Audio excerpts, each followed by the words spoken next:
parents. Glenn Frazier went to the nearest recruiting office, lied about his age, and joined the peacetime army. He volunteered to serve in the Philippines. When I volunteered for the Philippine Islands, I had no idea that we would actually be in a war.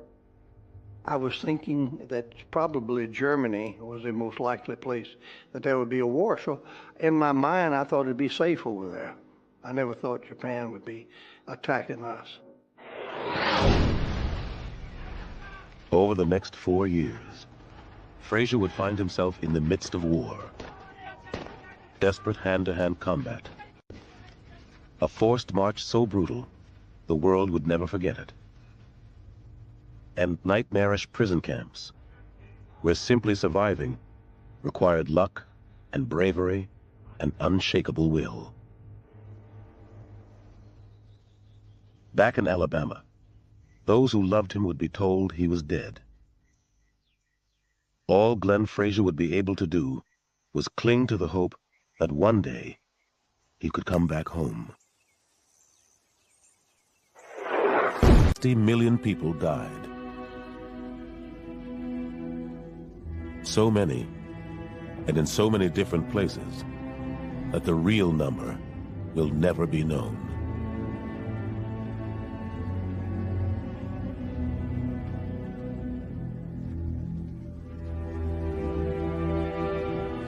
More than 85 million men and women served in uniform, but the overwhelming majority of those who perished were civilians.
Sacrifice of American lives, the struggle's outcome would have been very different.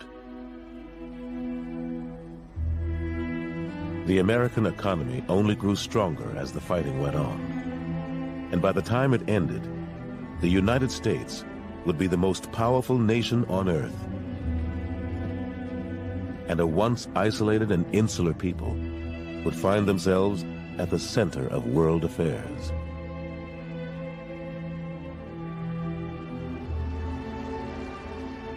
The war touched every family, on every street, in every town in America. Towns like Laverne, Minnesota, Sacramento, California, Waterbury, Connecticut, and Mobile, Alabama. And nothing would ever be the same again. I'm not sure I can speak about why human beings in general go to war. I think that's a pretty large category. I can only speak about why 18-year-olds from Minneapolis go to war. They go to war because it's impossible not to. Because a current is established in the society so swift, flowing toward war, that every young man who steps into it is carried downstream.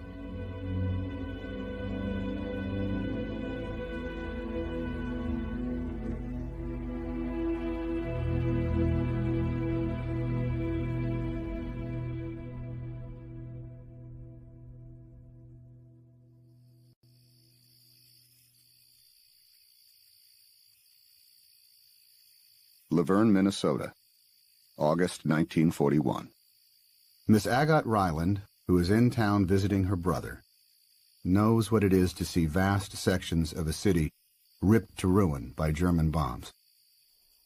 And she remembers the nights that London burned, how she could read a letter by the unbelievable glare of the far-off flames. She knows what it is to have high-explosive bombs blast their big craters right outside the doorway of the shelter in which she was sleeping. She has had her best friends killed. Looking out at the peaceful countryside from the Thompson porch, she said it was hard to believe that the rest of the world was at war. Al McIntosh, Rock County Star. Kill with your hands. Yes, I could kill. I left Minneapolis for the service on a dank, wet, cold March Minneapolis evening.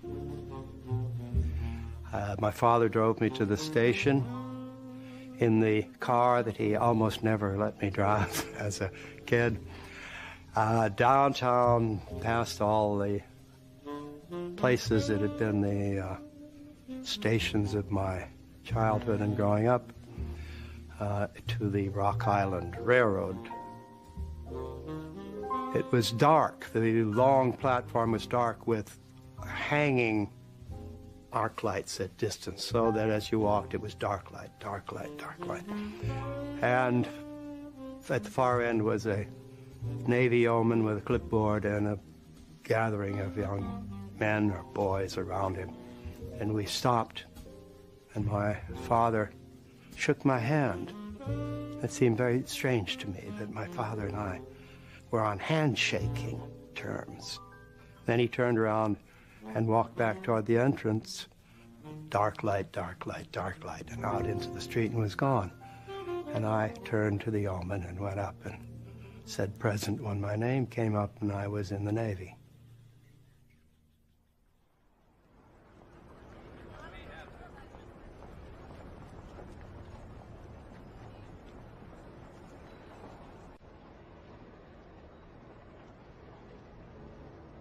In Europe would require not only the mobilization of a generation of young men, but also billions of rounds of ammunition, millions of guns, hundreds of thousands of tanks and airplanes, and fleets of ships to bring them to battle. Producing all of that would take time. Meanwhile, the survival of Britain and the Soviet Union depended on a steady stream of food and fuel and weapons from America.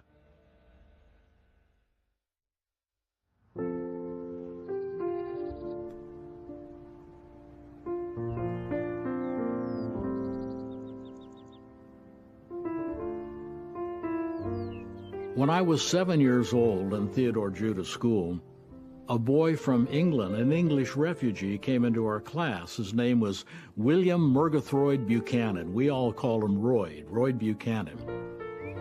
And we developed a great friendship. And one day, Royd came over to my house, and I was upstairs, and he called, "Bert, Bert." And I looked out the window, and I said, "Hi, Royd, what's going on?" And Royd said, "Do you know what a dirty German sub did to my father?" And I said, "No, what?" He said, "It killed him." And I didn't know how to deal with that.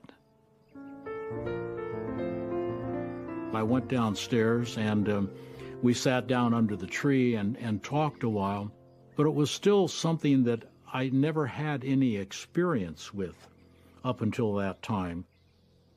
One of my best friends telling me that his father was killed in the war.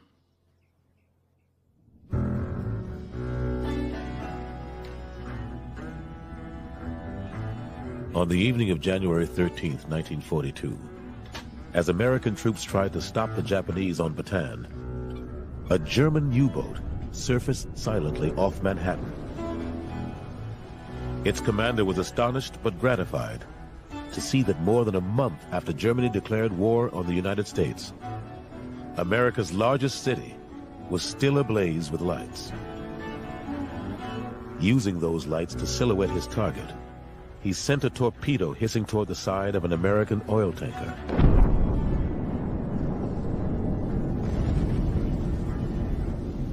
Then slipped back beneath the sea and moved south in search idea of blackouts. Turning the lights off would hurt tourism, they said. The last light would not wink out until May. But the Germans continued to sink 2 or 3 merchant vessels every day. More than 230 Allied ships and almost 5 million tons of desperately needed material went to the bottom of the sea in the first 6 months of 1942. American beaches were black with oil. All along the Gulf Coast and all on the shores of Mobile Bay, we could go sit on the beach, but we were not allowed to light a fire because of the U-boats. We heard often in Mobile that ships were sunk just as they went out of Mobile Bay. And we know this to be true because the life preservers and the canned goods washed up on our beaches. For a time, the waters from Jacksonville, Florida to Galveston, Texas were considered the most dangerous shipping lane in the world. The only safe run, said one weary merchant seaman, is from St. Louis to Cincinnati.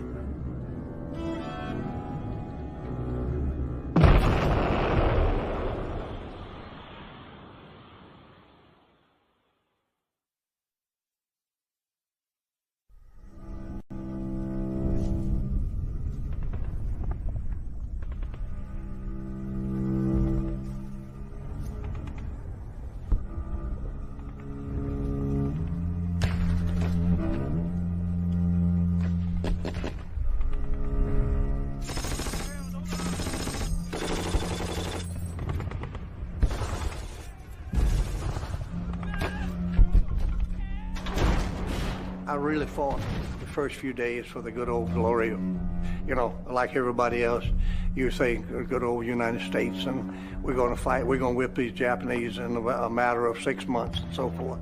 But when it really hit me that this was not a short situation and that they were hitting us hard, then I think I changed pretty much to protect myself and my fellow Americans. And I think I was fighting more to save my own life.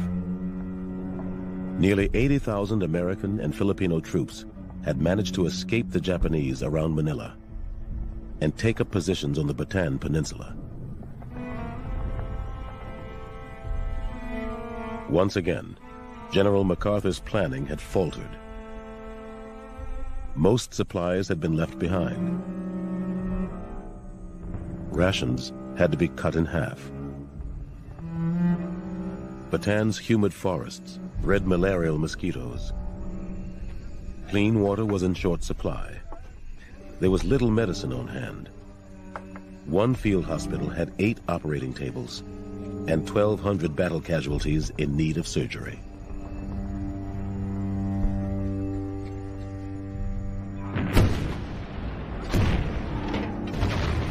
Still, the men struggled to hold on, fighting off one attack after another, then retreating halfway down the peninsula.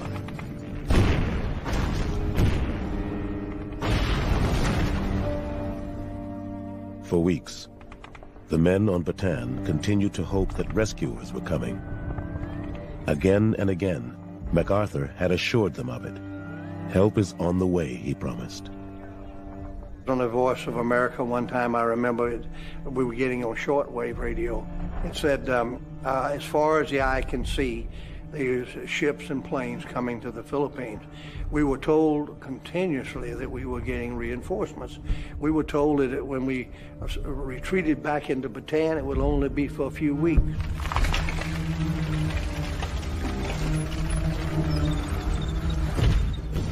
But no troops, no planes had ever been dispatched. They could not have made it through anyway. The Japanese now controlled the South Pacific. There are times Secretary of War Henry Stimson confided to his diary, "When men must die." By early March, 3 out of 4 of Batan's defenders were incapacitated in some way. Sick, exhausted, wounded, weak from hunger, suffering from beriberi. At the end, close to the end, there was 1 can of salmon issued to 35 men and some rice, and very little rice. So our situation was deteriorating and getting worse every day. MacArthur managed to leave his quarters on Corregidor to visit his men on Batan precisely once. They began calling him Dugout Doug. The soldiers' bitterness intensified when, acting under direct orders from the president, MacArthur, his wife, 4-year-old son, and 17 members of his staff slipped out of Corregidor in a PT boat. From Australia, he issued a brief statement. "I came through," he said, "and I shall return." When he left and went to Australia, that's what I call doomsday for Bataan, because we knew then that we had to fight. And he issued orders to fight to the last man, and we knew what our fate was going to be.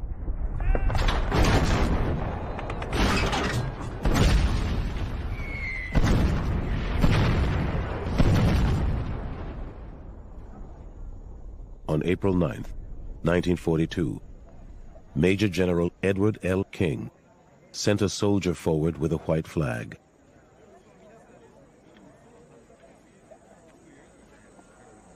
It was the largest surrender by the United States Army in its history. 78,000 American and Filipino troops.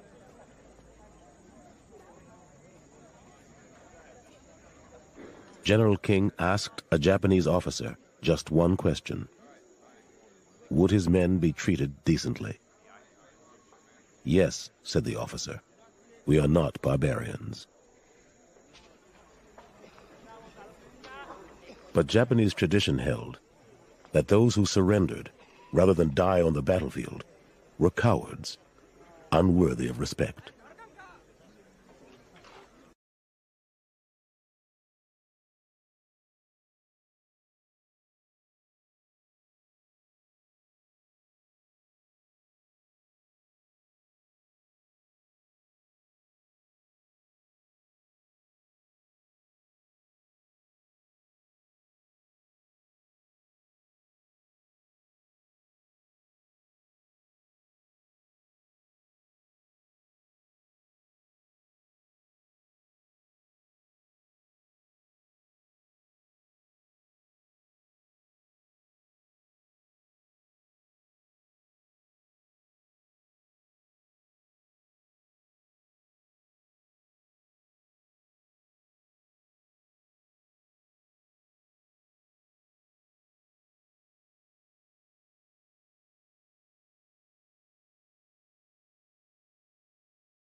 And we were stopped on the way, some of us were, and searched and beat again, and all our possessions were taken away from us. Some of them had rings that they just cut the fingers off and take the rings. They poured the water out of my canteen to be sure that I didn't have any water. I saw them buried alive. When a guy was bayoneted or shot, laying in the road, and the convoys were coming along, I saw trucks that would just go out of their way to run over the guy in the middle of the road. And when by the time you have 15 or 20 trucks run over, sip of water. Their target was so remote, so obscure, that some of their officers had trouble saying its name. But that summer, Guadalcanal, a 90-mile-long island at the eastern end of the Solomon chain, covered with dense jungle and coconut plantations, had suddenly become one of the most strategically important spots in the Pacific. Two separate commands had the task of pushing back the Japanese. General Douglas MacArthur was in command of the southwestern Pacific, assigned to drive from New Guinea toward the Philippines and Formosa. Admiral Chester W. Nimitz would use the Marines to climb a longer ladder up the Solomons, the Gilberts, the Marshalls, the Marianas, the Volcano Islands, the Ryukyus. He would begin in the Solomons. The Japanese had made landings there, and construction crews were hard at work on an airstrip on Guadalcanal. If they were allowed to complete it, Japanese warplanes could choke off shipping lanes between the United States and Australia and make the Allied campaign impossible. The Marines, including 17-year-old Sid Phillips, now a mortarman, had been sent to stop them. Their commander had assumed his green troops would receive another 6 months of training before they saw combat. They were armed with old, single-shot bolt-action rifles. They had only 10 days' worth of ammunition. And in order to get them into the fight as fast as possible, their supply stocks had been reduced from 90 days to 60. The men called it Operation Shoestring.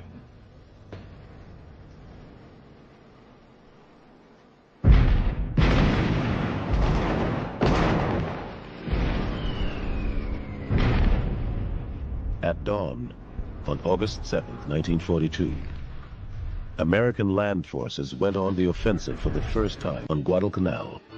Was a Marine who cut his hand with a machete, trying to open a coconut.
I'm not sure I can speak about why human beings in general go to war. I think that's a pretty large category.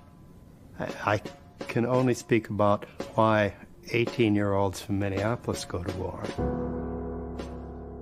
They go to war because it's impossible not to.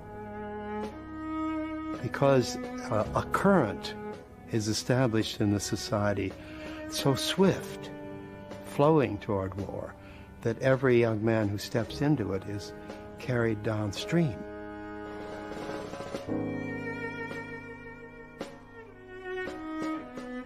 I think we were really reluctant to get into this subject. You know, we'd made a film on this. That would help our audience understand what it was like to live through the war and to fight in the war. And we realized that if we didn't do it now, we wouldn't have the chance to do it later, because so many veterans were passing from the scene. And then I heard that 1,000 veterans of the Second World War were dying a day in America, and that our kids, many of them the grandchildren of those brave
This is the greatest thing that's happened in the world. I mean, the biggest thing.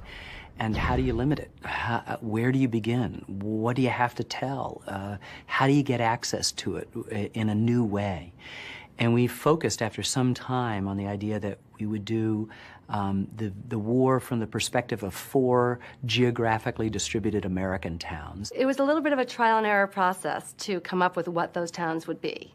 We started with the idea of picking some place in the Northeast, partly out of convenience to us because we live in the Northeast, and really with the idea that you could pick any town and find great stories because the war did touch everybody. We chose Waterbury, Connecticut, Brass City, that had contributed so much to the war effort, had made lipstick holders and cocktail shakers and alarm clocks before the war, continued to make those alarm clocks, but then it was said there wasn't a British or American soldier that wasn't wearing or shooting or riding on something that had been made in Waterbury, Connecticut.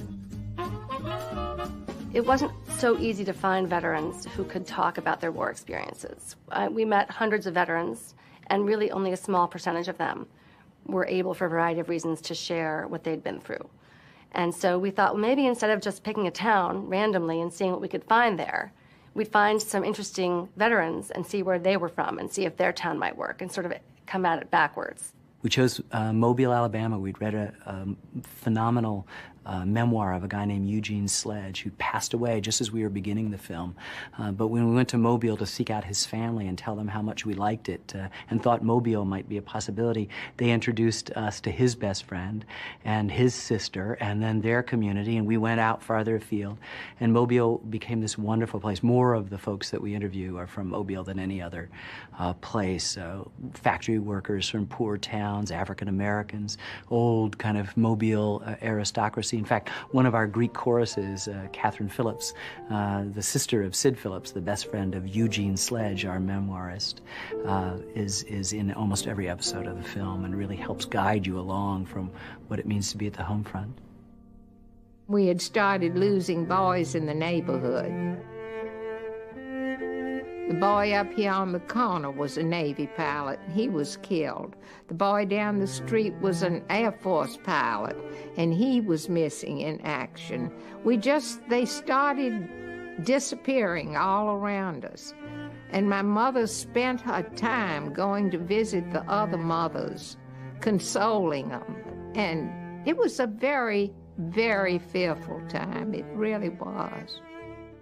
We couldn't make a film about the Second World War and not include the Japanese-American experience, and particularly the experience of internment. Therefore, we had to pick something on the West Coast because only Japanese-Americans on the West Coast were interned. We wanted to talk about Japanese Americans, not only their internment, but the much less known story of the magnificent 442nd Regiment that was as brave as any regiment in the history of the United States Army, and their amazing adventures in a country, fighting for a country whose parents were locked up back home and under guard and machine guns in the United States. And then we needed a small town. That was the toughest of them all. We wanted to pick something in the Midwest because that was one area of the country we hadn't touched at all. And again, we thought we could just pick any random small town, but it might be hard to find really memorable war stories from that town. And we found a fighter pilot who lives outside of Washington, D.C., and his story was so amazing, and he was so amazing, such a strong character. His story so unbelievable that Hollywood couldn't make it up. We asked him where he's from. He said Laverne, Minnesota, and we tracked it down. It's in the left-hand corner, lower left-hand corner of Minnesota, not far from Sioux Falls, South Dakota. Laverne turned out to be unimaginably rich, with the discovery of Al McIntosh, the editor of the Rock County paper, who covered the daily experience of how the war touched really every family in that town in his column. It was the godsend of this production, getting in touch with Quentin Ananson, our fighter, and then, by extension, Laverne and its newspaper editor who died in the 70s, Al McIntosh, in which we've had to have Tom Hanks read and bring to life as no one else on earth could do. August 1941. Miss Agate Ryland, who was in town visiting her brother, knows what it is to see vast sections of the city ripped to ruin by German bombs. And she remembers the nights that London burned, how she could read a letter by the unbelievable glare of the far-off flames. It was from those four places, and if you look at a map, they're really anchor. They sort of hold down the country. We began to realize that we could comprehend the whole. We could get a sense of what the Second World War was like. Paradoxically, from the bottom up, and following these stories and getting invested in these people, you could learn a lot more about the whole arc of the war as well. That was the great surprising gift of how we approached it.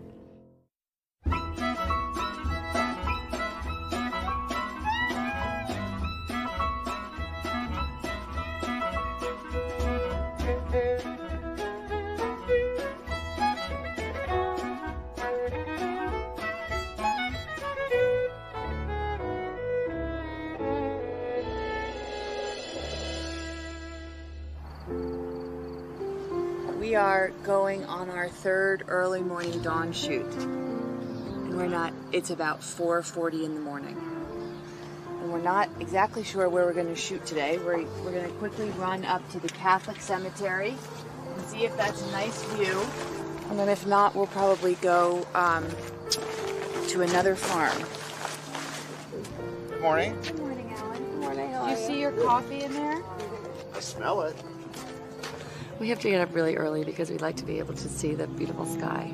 And once the sun comes up, the sky no longer has so much color in it. So if you get up before the sun comes up, the sky is gorgeous. And then we can try to find something to put basically silhouetted against that gorgeous sky. So we have a chance of really doing two different kinds of shoots. If we get up before the sun comes up, we can do a silhouette of something against the gorgeous sky. And then when the sun crests and we have first light, we can get that golden light hitting different things we want to show. So we have to get up early. Take a look at this. That's right here. That sounds good. Yeah, look at the kick on that window and then close to the window. Oh, gorgeous. That's fantastic.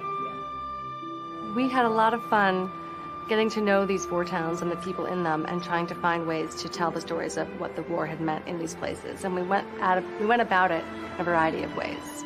We focused first on finding out what was the archival resources that were available to us. Photographs, home movies, newspapers, letters, etc. And we went to historical societies and public libraries primarily for that.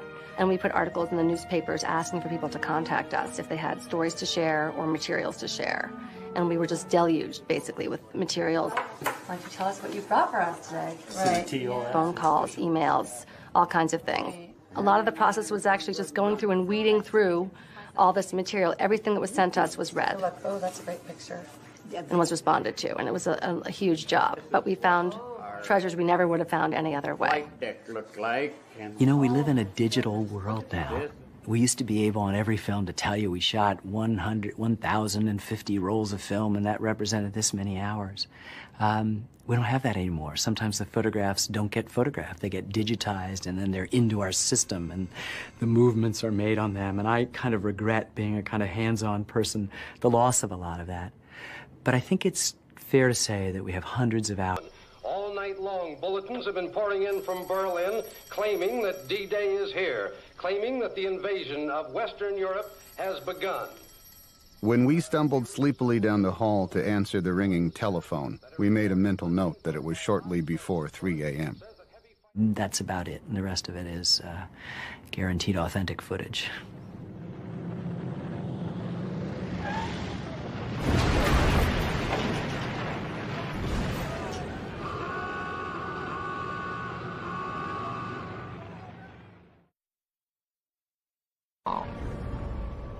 The day Pearl Harbor got bombed was the 7th. But in the Philippines, over the international date line, was the 8th. Same day, and we were bombed a few hours later. You know, I'd heard of Ken Burns before because I was a fan of a lot of his projects. Baseball and Civil War and jazz. They were special. And then when I actually became part of it, I felt really honored. Battles, pretty, I don't want to say comprehensively, but you get to know them and you feel you know them from the inside out, and that's what we wanted to do. And some battles are just atrocious. They're horrible, and it was so hard for us to do it emotionally. Then others were simply complicated. At the end of our first episode is the first major offensive action that the United States takes in the land battle, and that's in Guadalcanal. No one had any idea how long, how bloody, and how consequential the Battle for Guadalcanal would be. It goes on for months. And that's a difficult kind of battle to cover because you want something to happen, and it happens spasmodically, and you think, oh, there it is, and we've won. Oh, we haven't won. It just keeps going on. And it took us a long time to sort of break the back of the issues in Guadalcanal, and I'm now really happy about how we did it. So that one is a kind of technical problem, and then there's the emotional stuff. We understood that we might be expendable. It had become sort of the established thing, and we knew our country was not yet heavily armed. And yes, we did feel that we might be expendable. We really did. I don't think we really understood how horrible the war was for people who fought in it. It's hard to really, I think, appreciate from 60 years later what it would have been like to see your best friend blown up or to kill someone at close range and have their blood splatter over you. It's kind takes those 4 towns and divides nearly every one in 2 and creates a set of music that's of the flavor of the town but has a unified theme.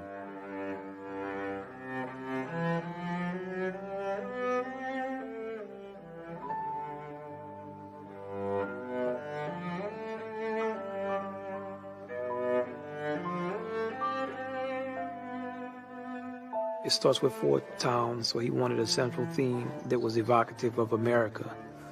You know,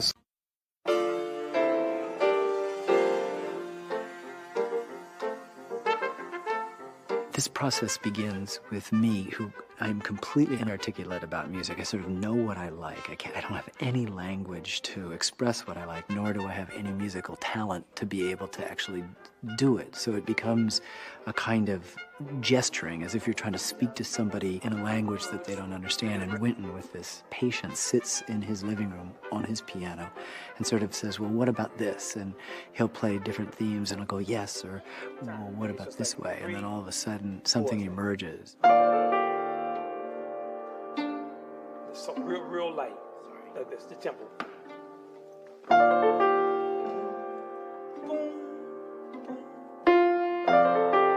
And to me, these are some of the happiest days of making films. On a project like this that will last 4 or 5 or 6 years, the days where you come into this room and there's bits of wood and brass and catgut and other stuff, and these people walk in very much like ourselves, who suddenly are able to come in and do something, and that you leave at the end of the day with this new thing, music. I mean, it seems so obvious, but it makes us happy. And, you know, I just turned to Jeff Ward, our writer, and said, we don't deserve this. You know, it's just too much, you know, that the notion that you would get paid to spend a day like this is like Disneyland for me.